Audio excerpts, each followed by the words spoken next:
Boa tarde, pessoal. Então, vamos começar os seminários desse semestre. Felizmente ainda, né? Tipo, ainda mais que é o primeiro, também é o Eric que vai apresentar, acho que ele é o recordista de apresentações. O Grossi discute, fala que o Grossi talvez tenha... Ele nunca contou o número, mas ele acha que ele apresentou mais, mas eu duvido. Não é possível. Hã? Não é possível. Não é possível. E também ele é professor, não conta. Então, e também ele está aqui do lado, né? O rapaz veio dos Estados Unidos para apresentar o seminário, do tipo, acho que isso. conta mais. E é bom a gente ficar falando que ele é o recordista, assim, o Thiago, depois, quando assistir o vídeo, fica com raiva. Que é sempre legal perturbar o Thiago. Bom, então ele vai apresentar hoje números peádicos e o teorema de Monson. Obrigado. Então, obrigado, Leandro. Prazer estar aqui de novo no seminário. E hoje eu vou falar sobre dois temas. Na verdade, eu não sei qual deles é o tema principal da minha palestra, porque os números peádicos são legais e o teorema de Monson é um resultado legal que usa os números peádicos. Então, pode pensar que são esses dois temas. Eu vou começar falando o que é o teorema de Monson. A ideia dele é você tentar dividir um quadrado em triângulos de mesma área. Esse é um exemplo mais simples de como você pode fazer isso, dois triângulos de mesma área. Tem vários exemplos aqui. Todos eles são simétricos de um certo jeito, então o número de triângulos, se você contar, é sempre par. 4, 8, 16. E mesmo se você tentar fazer uma coisa não simétrica, se você contar aqui, tem 18 triângulos. Parece que é sempre par o número de triângulos. Então, o que o teorema de Monson fala é que é impossível dividir um quadrado em um número ímpar de triângulos de mesma área. Eu achei muita sacanagem do Leandro, o pôster que ele desenhou, que ele colocou um quadrado assim e escreveu desafio, divida esse quadrado em 7 triângulos de mesma área. É impossível. Então, ninguém conseguiu fazer o desafio, tenho certeza. E esse teorema não é importante, assim, você nunca vai achar uma aplicação para ele, eu imagino. Não é nada que você vai... É importante, assim, mas a importância para a gente estudar ele é porque ele é legal e porque você estudando a demonstração dele, entendendo a demonstração, você aprende alguma coisa. Você vai aprender números peádicos. Aqui tem uma tentativa de dividir em 27 triângulos de mesma área, só que ela falhou porque um deles não é um triângulo. Você consegue ver qual? Então, antes de falar dos números peádicos, eu vou fazer uma breve recapitulação de um slide sobre números binários. Todo mundo sabe brincar com números binários? Números em base 2? Que número que é esse? Você sabe fazer isso? Um número em base 2 é um número que só tem zeros e uns. E quando você conta da direita para a esquerda, esse 1 representa 2 elevado a 0, esse 0 representa 2 elevado a 1, depois 2 elevado a 2 e assim por diante. Esse número é o número 21. Já o número 10 é o número em base 10, 2. É esquisito escrever assim, né? 10 igual a 2, mas vocês entenderam. O que algumas pessoas não sabem é que números em base 2, ou qualquer base que você quiser, também podem ter vírgula. As casas depois da vírgula representam potências negativas de 2. Esse 1 aqui representa 1 sobre 2. Então, esse número é o 7,5, se você fizer a conta. E esse daqui, por exemplo, esse último 1 representa 1 sobre 2 à sexta, depois 1 sobre 2 à quinta, 1 sobre 2 ao cubo, e assim por diante. Eu não vou dar o resultado aqui, fica para vocês. É uma observação pertinente. Se você fizer números inteiros em base 2, os inteiros ímpares terminam em 1, e os inteiros pares terminam em 0, sempre. No teorema de Monson, a gente vai demonstrar que o número de triângulos é par, mostrando que em base 2, esse número termina em 0. É aí que vão entrar os números peádicos. Então, eu estou falando de base 2 porque os números peádicos são números escritos em base P, mas de um jeito especial. Então, a primeira coisa, o nome peádico, esquisito. É um nome esquisito, esse P representa um inteiro positivo. E eu tenho um spoiler para vocês, o P sempre vai ser um número... Que tipo de número você acha que o P é? É um número primo, claro. Até porque senão eles provavelmente iam chamar números n-ádicos, ou alguma coisa assim. Então, você pode falar em números 2-ádicos, números 3-ádicos, 5-ádicos. Mas, por enquanto, a gente vai trabalhar com P igual a 10, só para ver o que acontece, só para facilitar. Então, o que é um número inteiro p-ádico? É um número escrito em base P, então ele vai ter algarismos entre 0 e p menos 1, e ele pode se estender infinitamente para a esquerda. Então, o número tem um final, mas ele não precisa ter um começo. Então, com p igual a 10, os números inteiros ordinários que você conhece são todos números 10-ádicos. Mas um número esquisito assim também é um número 10-ádico. Ele tem um final meio aleatório assim, e depois ele tem uma dízima. 1, 2, 3, 1, 2, 3, 1, 2, 3, infinitamente para a esquerda. Um número assim também é um número 10 ádico. 999999. E não precisa ter a dízima também, pode ser um monte de coisa aleatória para a esquerda. Certo? Esses são os inteiros. E os números p-ádicos, mais geralmente, é a mesma coisa. Eles são escritos em base p, podem se estender infinitamente para a esquerda e podem ter vírgula. Só que você não pode estender infinitamente para a direita depois da vírgula. Igual quando a gente escreve um número racional, às vezes tem uma dízima depois da vírgula e ele vai infinitamente. Isso não pode acontecer aqui. Então, com p igual a 10, esse é um número 10-ádico, por exemplo. Esse é um número 10-ádico e esse não é. 1/3 escrito desse jeito não pode. Certo? Então, só definindo o que são esses números esquisitos. Então, uma coisa legal é que não existe o sinal de menos. Afinal, onde é que você vai pôr o sinal de menos se o número não tem um começo? Mas não precisa. Quer ver? Vamos pegar esse número 99999 e vamos somar com o número 1 e ver o que acontece. Você faz a soma do mesmo jeito. 9 mais 1, fica um 0 aqui e vai 1. 1 mais 9, 0 e vai 1. 1 mais 9, 0 e vai 1. E assim por diante. Então, esse número somado com 1 dá 0, o que significa que ele é o menos 1. Então, você não precisa do sinal de menos para representar o número menos 1. Você representa ele dessa maneira, 99999. Legal, né? E uma coisa esquisita, esse número em notação decimal, ele representa esse número aqui, 9 mais 90 mais 900 mais 9.000 e assim por diante. Que tipo de soma é essa? Essa é uma PG. Uma PG ilegal, porque todo mundo, ou vocês vão aprender, para somar uma PG infinita, a razão tem que ser menor que 1 em módulo. Essa aqui tem razão 10. Mas vamos ver o que acontece. Vamos colocar na fórmula. Qual que é a fórmula da soma da PG? O primeiro termo dividido por 1 menos a razão. Quanto que dá? Dá menos 1. Coincidência? Era para ser menos 1 e deu certo também? É claro que isso não é coincidência. Tem muita coisa legal por trás disso. Análise feita com os números p-ádicos. Mas são coisas que não vai caber aqui nessa apresentação. Fica para uma próxima, talvez. Eu quero falar umas coisas mais básicas sobre números p-ádicos. Você também pode fazer a multiplicação. Eu estava preparando a palestra lá em casa, aí eu pedi para minha mãe me falar 10 algarismos aleatórios. Então, mãe, era para isso, viu? Estou falando com ela aqui no YouTube. Você faz a multiplicação do mesmo jeito que você faz antes. Fazia com números ordinários. Pega esse 2 e multiplica todo mundo aqui em cima. Pega o 4 e multiplica todo mundo colocando um 0 na frente. E assim por diante. Você vai terminar com uma soma infinita. Só que em cada coluna só tem uma quantidade finita de números e depois tem tudo 0. Então você consegue fazer essa soma também. Em outras palavras, o que eu quero dizer é que o conjunto dos números 10 ádicos é um anel. É um conjunto que você pode somar e multiplicar números. Mas ele não é um corpo. Com os números 10 ádicos, o problema do p igual a 10 é a divisão. Você nem sempre consegue fazer a divisão de dois números 10 ádicos. Mas com o p' dá. Eu não vou provar isso, mas é por isso que o p sempre é um número primo. Por isso que você fala em números 2, 3, 5 ádicos, mas não 10 ádicos. O conjunto dos números p ádicos com p' é um corpo. Sempre pode fazer a divisão entre dois números, a não ser a divisão por 0, claro. Isso nunca pode. Então, em particular, todos os números racionais são números p-ádicos, quando p é primo. Porque a gente já viu, os inteiros são p-ádicos. E quando você divide um inteiro por outro, são as frações, são os números racionais. Então, eles são números p-ádicos. Tem dois exemplos aqui de frações, como números 3-ádicos. Você só pode usar algarismos 0, 1 e 2. Eu deixo como exercício para você demonstrar que acontece isso. E olha que esquisito, se fosse escrever em base 10, ou mesmo em base 3, esse número, por exemplo, 1/8 teria vírgula. Você escreveria em base 10, 0,125. Mas aqui, em base 3, ele não tem vírgula. Esse aqui tem. Na verdade, o que determina se vai ter vírgula ou não é a divisibilidade por 3.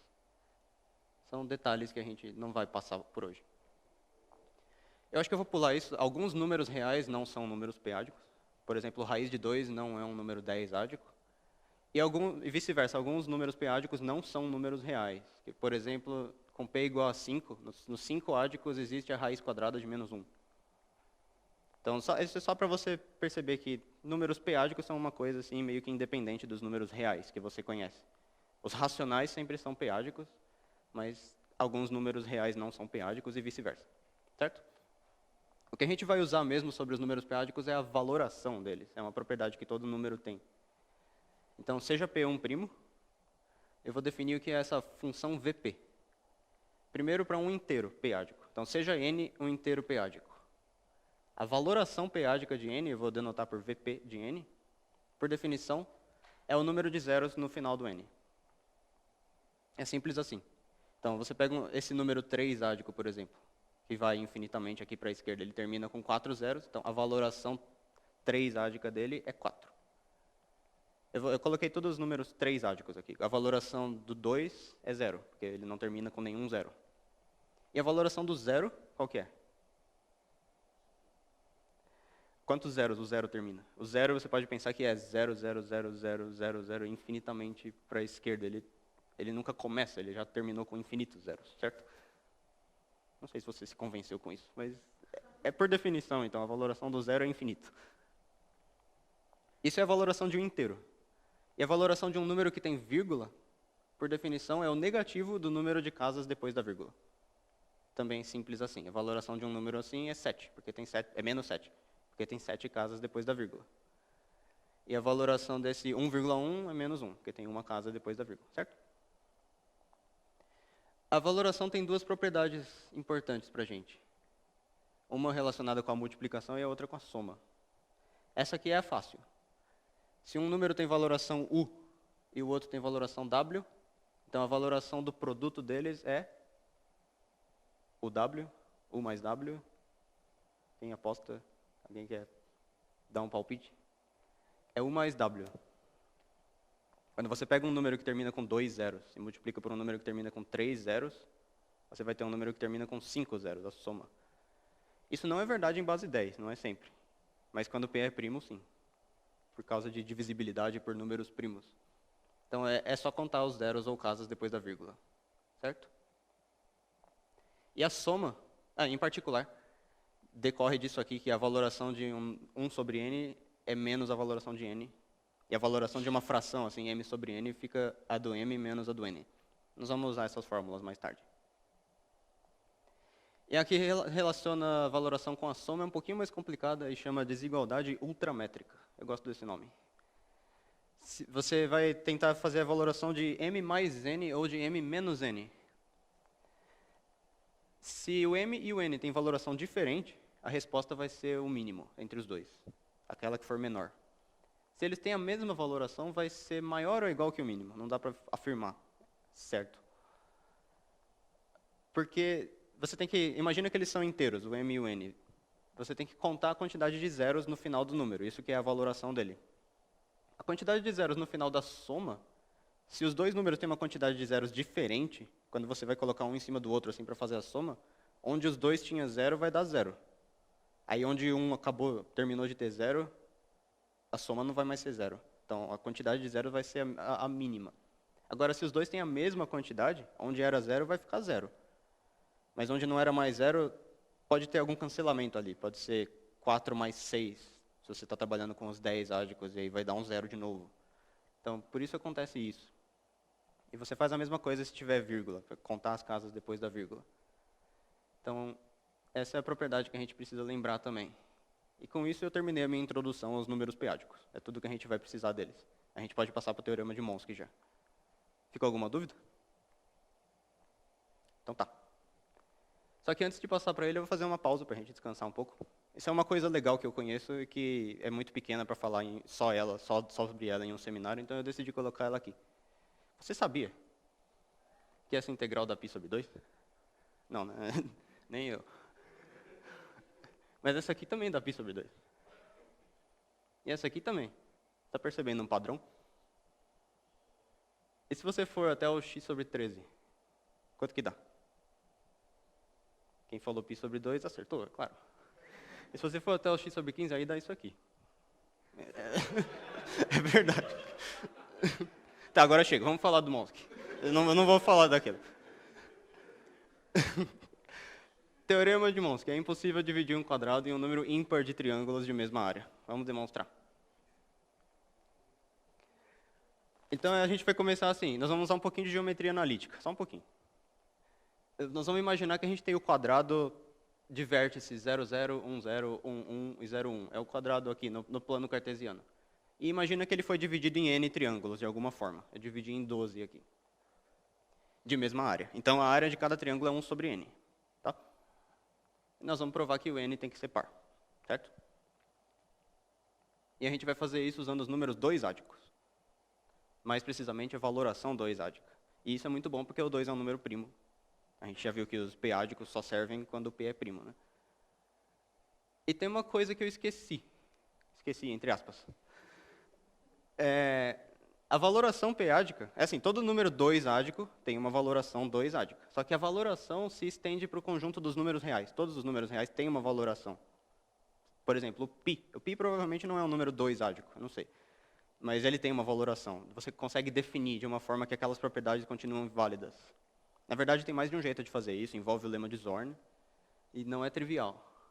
Por isso é uma coisa que eu vou pular, é a parte não trivial dessa demonstração. Mas todo número real tem uma valoração 2-ádica, certo? Então, o que a gente vai fazer, a gente vai pintar os pontos, todos os infinitos pontos que tem dentro do quadrado, de 3 cores, vermelho, azul ou verde. A gente não vai pintar só os vértices dos nossos triângulos, vai pintar todos, de vermelho, azul ou verde. Da seguinte forma. Então, pega um ponto lá no interior do quadrado, ele tem coordenadas x e y. Vou pintar de vermelho se a valoração do x é positiva e a do y também. Vou pintar de azul se a do x é menor ou igual a zero e a do y é maior ou igual que a do x.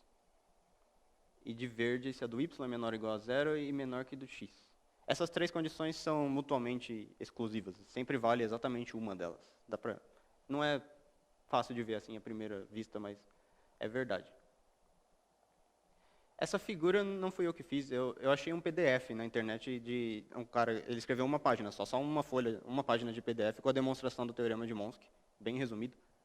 E ele fez a figura lá pintou alguns pontos do quadrado. Então, a origem, por exemplo, o 0, 0. As coordenadas dele são x igual a 0 e y igual a 0. Então, você tem que ver a valoração 2-ádica das coordenadas. Quanto que era a valoração do 0? Você lembra? Era infinito, né? Então, por isso que a origem é vermelha, porque a do x é maior que 0 e a do y é maior que 0. Aí, se você pegar o ponto de coordenadas meio e meio, um exercício. Quanto que é a valoração 2-ádica do número meio? Como que escreve meio em base 2? Lembra, as casas depois da vírgula representam potências negativas de 2. O meio em base 2 é 0,1. Então, ele é um número que tem uma casa depois da vírgula. A valoração dele é menos 1. Então, ele se encaixa aqui no azul. A valoração do x é menor ou igual a 0 e a do y é maior ou igual que a do x, certo? Então, assim você pinta todos os pontos do quadrado. A gente vai ter que lembrar que a origem é vermelha e esse ponto 1, 0 é azul. Então, vamos provar 3 lemas, 3 resultados auxiliares. O primeiro lema é o seguinte: se você tem um ponto vermelho A, e você pega um ponto qualquer P, então o P e o A mais P têm a mesma cor. Lembrando que A mais P, a soma de 2 pontos, é a soma da geometria analítica. Você pega as coordenadas deles e soma. Se o A é o W e o P é XY, o A mais P é U mais X, W mais Y.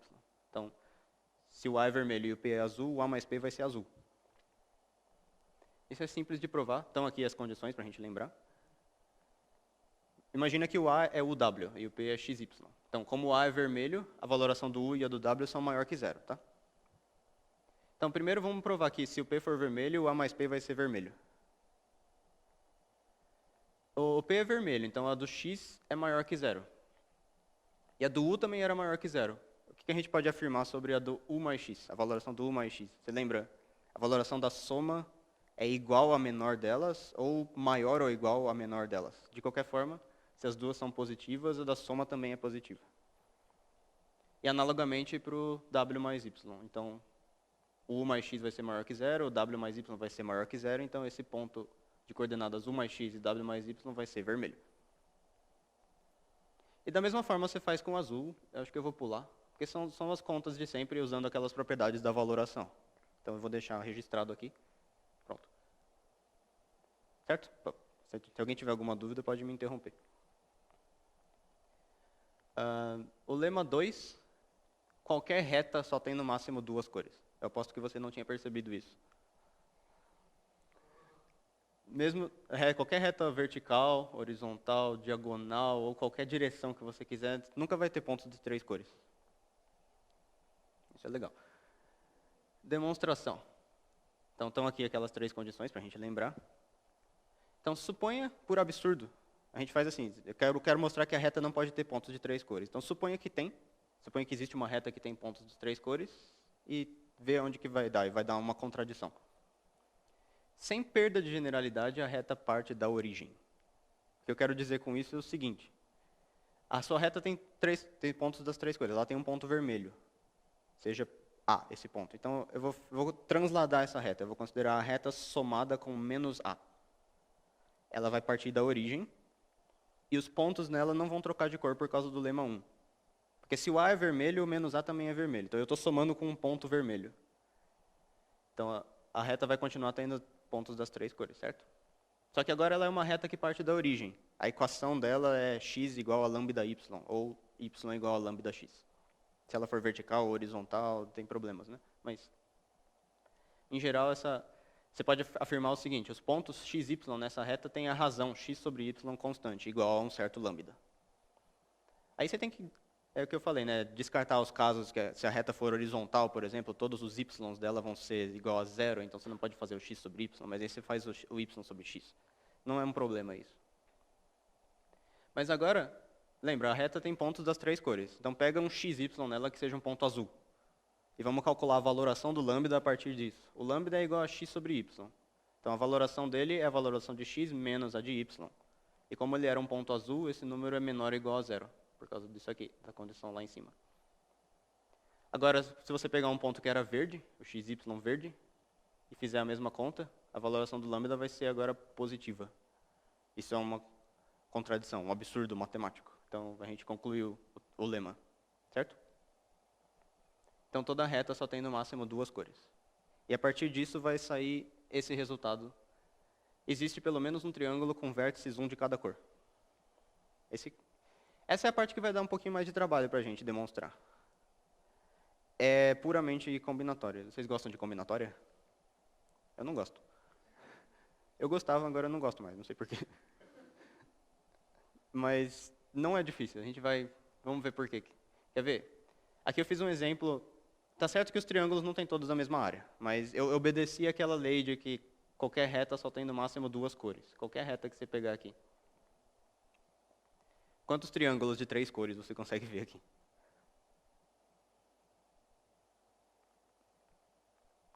Tem 7. Então, é por causa dessa propriedade. Toda reta só tem no máximo 2 cores. E disso daí vai ser deduzido que tem que ter pelo menos um triângulo com vértices, um de cada cor. Vamos demonstrar. De novo, por absurdo. Suponha que não. Suponha que todos os triângulos só têm vértices de no máximo 2 cores. E vamos concluir uma contradição. E o truque é esse. Considera as arestas vermelho-azul. Vou chamar elas de aresta especial. É uma aresta que tem um ponto vermelho e um ponto azul. Então, eu destaquei naquela figura anterior todas as arestas especiais. E você se faz a seguinte pergunta. Existe um número par ou ímpar delas na fronteira do quadrado? Na fronteira só. Nesse caso, ímpar. Tem 3 aqui embaixo. E não tem mais nenhuma aqui, aqui e aqui. Nós vamos considerar essa pergunta. Certo? Existem 2 maneiras de descobrir a paridade do número de arestas especiais na fronteira do quadrado. Uma delas é você vai lá e conta. E vê se dá par ou ímpar. Agora a outra, um pouquinho mais esperta. Você pega cada um dos triângulos e soma o número de arestas especiais nele. Por que isso? Porque nos triângulos, cada aresta vermelho ou azul que faz parte de um triângulo, também faz parte de algum outro. Cada aresta interior aqui, se ela faz parte desse triângulo aqui, ela também faz parte daquele. Então, ela vai contribuir 2 vezes na soma. Então, é claro, a soma vai ficar muito grande, mas a paridade da soma não vai mudar. Se você fizer essa conta, as arestas no interior vão contribuir 2 vezes, e as arestas no exterior, uma só. Então, o resultado vai ser um número que tem a mesma paridade do número de arestas especiais na fronteira. Então, são 2 métodos para a gente descobrir a resposta daquela pergunta. E lembra, a gente estava procurando um absurdo, né? É claro que o absurdo vai ser que o primeiro método vai dar um número ímpar e o segundo um número par. Quer ver por quê? Então, a contagem pelo primeiro método dá um número ímpar. O primeiro método era simplesmente vai lá e conta todas as arestas especiais na fronteira do quadrado. Então, deixa eu voltar para aquela figura. Se você lembrar, cada reta só tem pontos de duas cores. Aqui desse lado só tem vermelho e verde. Aqui em cima só tem azul e verde, e aqui só tem azul e verde. Então, as arestas especiais vão estar todas aqui embaixo. Certo? E esse lado, lembra que eu tinha falado, né? Começa com vermelho e termina com azul. É por isso que o número tem que ser ímpar. Eu fiz um exemplo aqui de a parte de baixo do quadrado, nesse caso tem 5. Por quê? Começa com vermelho, termina com azul. A primeira aresta especial que aparecer aqui vai ter que começar num ponto vermelho e terminar num azul. E depois dela, a próxima que aparecer vai ter que começar num azul e terminar num vermelho. E assim por diante. Você só sabe que elas começam com vermelho e terminam com azul. Então, não tem jeito de ser um número par. Se fosse um número par, o último ponto teria que ser vermelho. Então, se você contar as arestas aqui embaixo, vai dar um número ímpar. Agora, pelo segundo método, que é pega cada triângulo e soma as arestas especiais nele, o número vai ser par. Porque vai ser par para cada triângulo. Se você somar vários números pares, a resposta é um número par. E por que vai ser par para cada triângulo? Você vai ter que fazer isso em casa. Mas eu vou explicar mais ou menos. Lembre-se que a gente está assumindo que os triângulos só têm os vértices de no máximo duas cores. Os três vértices do triângulo. Esse aqui, por exemplo, é um vermelho, verde, verde, um vermelho, azul, vermelho, azul, vermelho, azul. Eu não pus nenhum com os três de uma só cor, mas o que aparece nos lados dele pode ser qualquer cor que você quiser, desde que obedeça aquela lei que sempre tem no máximo duas cores em cada lado. Então, isso aqui você tem que analisar caso a caso. Pega um triângulo, por exemplo, vermelho, vermelho, azul. E imagina que só tem pontos azuis e vermelhos aqui.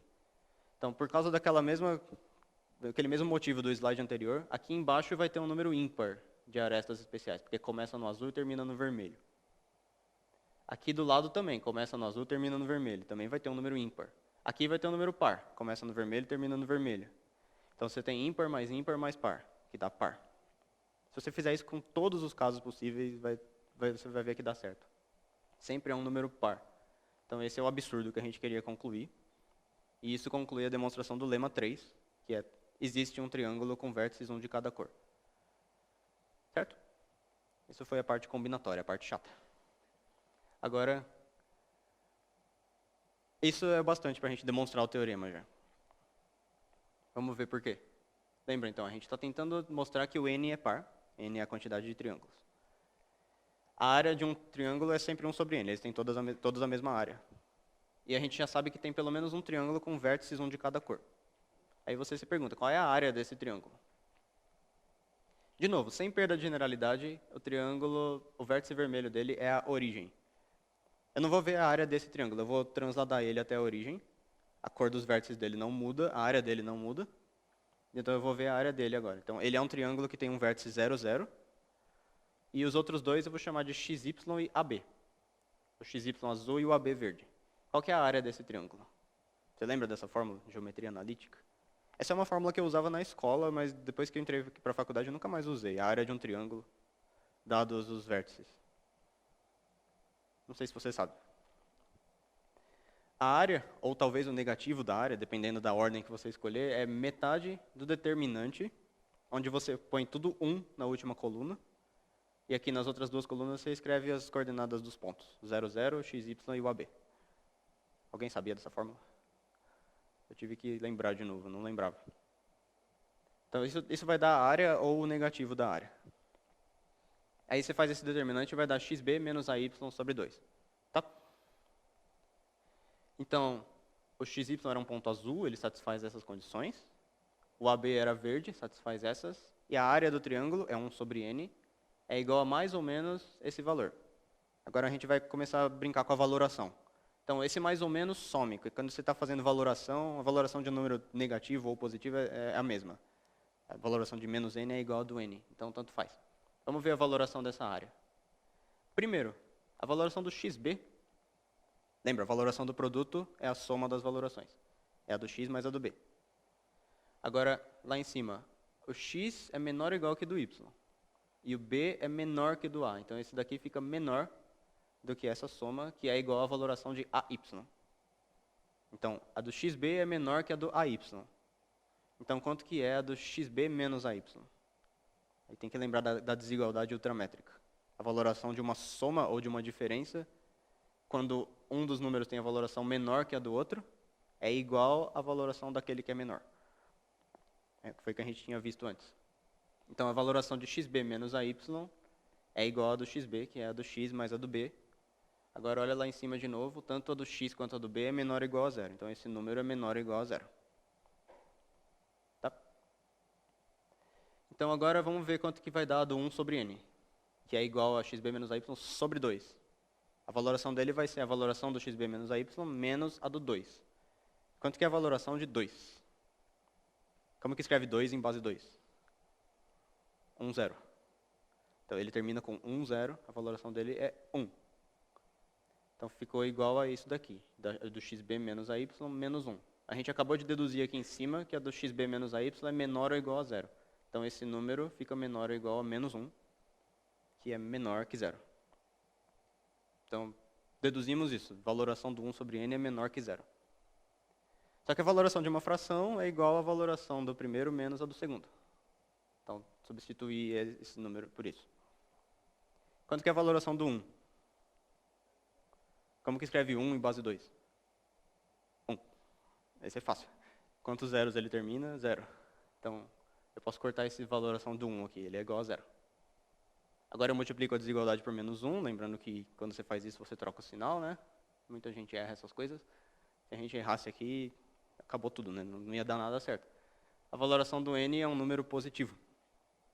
Mas o N, você lembra, o N é um número inteiro. Quando você escreve ele em base 2, ele vai terminar com uma certa quantidade de zeros, e a gente acabou de deduzir que esse número é positivo. Então, o N termina com pelo menos um zero em base 2. Então, o N é par. Lembra, lá no comecinho eu tinha falado, os números pares terminam com 0. Isso conclui a demonstração do teorema de Monski. De repente, assim, N é par. Então, é impossível dividir um quadrado em um número ímpar de triângulos de mesma área. Um comentário pertinente nessa demonstração é essa parte que deu mais trabalho para a gente, que foi a combinatória. Na verdade, essa é a parte simples, digamos assim, que foi simples para o Monski, se é que foi o Monski que demonstrou tudo isso. Isso aqui tem até um nome, é o lema de Sperner em combinatória. As pessoas de combinatória fazem isso o tempo todo, é truque manjado. Esse negócio de, porque uma reta só tem no máximo 2 cores, então tem que ter um triângulo com 3 cores. Isso é a parte simples.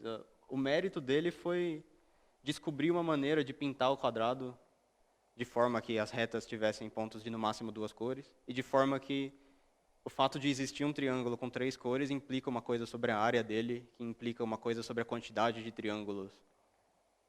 Então, e é legal que ele acabou usando números 2-ádicos para fazer isso, uma coisa que não tem nada a ver com o que ele queria. Essa é a aplicação mais legal que eu conheço sobre números p-ádicos. Eu não conheço muitas porque elas são mais avançadas, na verdade. Eu não trabalho com isso. Mas os números p-ádicos são um tópico muito legal, porque a valoração dele está relacionada com o conceito de norma. Eles formam um corpo normado completo. Isso significa que você pode brincar de cálculo com eles. Você pode fazer análise com eles. Só que você está usando uma norma que está relacionada com a divisibilidade por P. Então, você está usando análise para brincar de álgebra, para deduzir resultados sobre se um número é divisível por P ou não, e essas coisas de teoria dos números. Então, é muito legal. E é tópico para vários seminários de coisas legais, com certeza. Se você quiser aprender mais sobre números p-ádicos, eu recomendo muito esse livro aqui. Qualquer matemático iria te recomendar esse livro, e tem aqui na biblioteca do ICMC. Ele é bem introdutório, praticamente não tem pré-requisito, é um livro gostoso de ler. Eu recomendo. Esse aqui é o PDF que eu tinha falado, de onde eu roubei aquela figura. E eu vou parar por aqui. Obrigado.